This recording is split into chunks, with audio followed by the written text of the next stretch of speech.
spending a lot of time in Washington recently. Who are you talking to? Everybody is probably the answer. Bill and I have had many, many conversations with people inside the administration. We are focused at this point very much on Capitol Hill, though, on Congress, because it's up to Congress to make the budget. And one of the reasons that's so important is, to us, is that foreign aid that the United States gives. So $34 billion is given worldwide in foreign aid. $12 billion comes from the United States.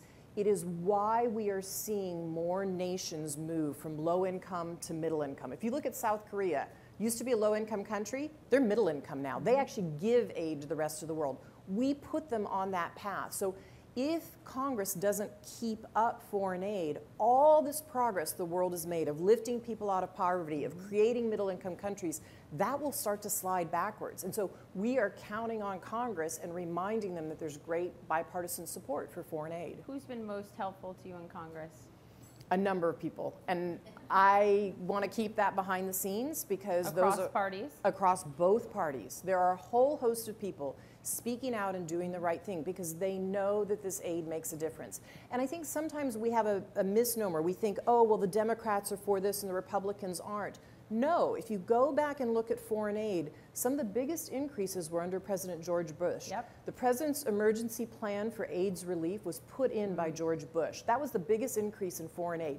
People are alive in the developing world who wouldn't be able to be alive and who are being prevented from getting aid for AIDS because of that program and what came behind it with the Global Fund. So these things have good bipartisan support, and it's our job as a foundation with our many, many partners, some of who are in this room, to remind Congress that those investments make an enormous difference in the world. Here's how your husband put it.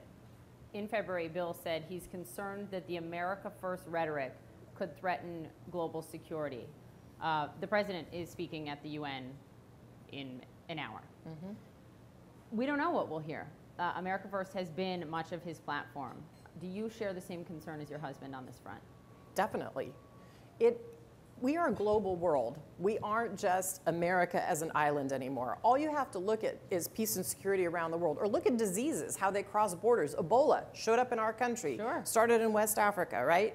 So we are a global community, and we need to talk about being a global community and about lifting everyone up. Yes, we have problems in our country. Yes, we still have too much poverty.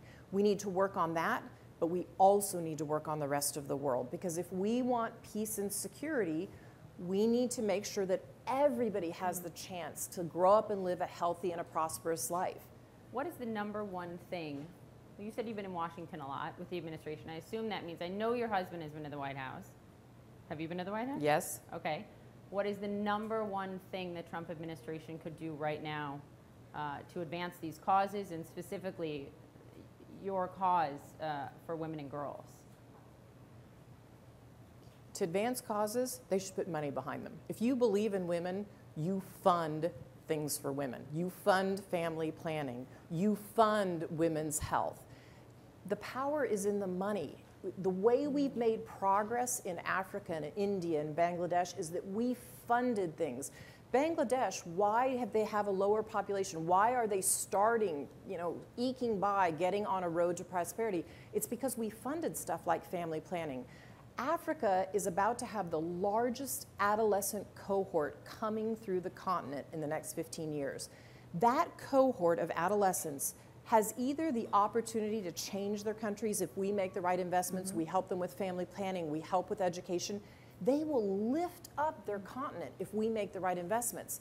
Conversely, if we don't, it's going to fall backwards. And so to not make those investments in the way we look at it, when it's less than 1% of the US budget, it just doesn't make any sense. We're going to have more security issues in our own country if we don't create peace and prosperity. People want to stay where they are if they can lift their family up and have an economy. They don't want to get up on the high seas and move to Europe or necessarily come to the United States. But if we don't keep making those investments, wow, we're going to have a problem in this country. That is the risk. Absolutely. We know it's the risk. You've talked about, in your words, a loss of U.S. leadership resulting in confusion and chaos. I mean, what do you hope? Look, we have seen some very hopeful signs of bipartisanship, by the way. in the last few weeks, maybe something is changing in terms of Washington coming together a bit more. How do you believe Washington and the administration can quell what you call this chaos and confusion you see on the global stage?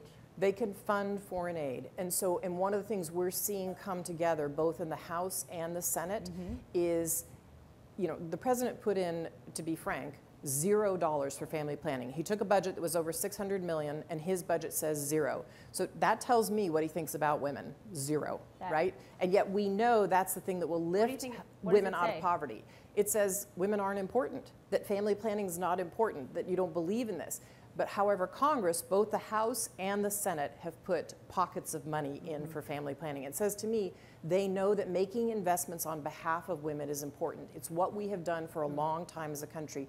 Because we're a generous country and a country that cares about the right ethical issues, but also because it supports peace and prosperity. All the generals wrote a letter to President Trump saying, look, you got to make these investments in health and we'll have to buy less bullets. That just makes sense. So we're talking to Congress about that.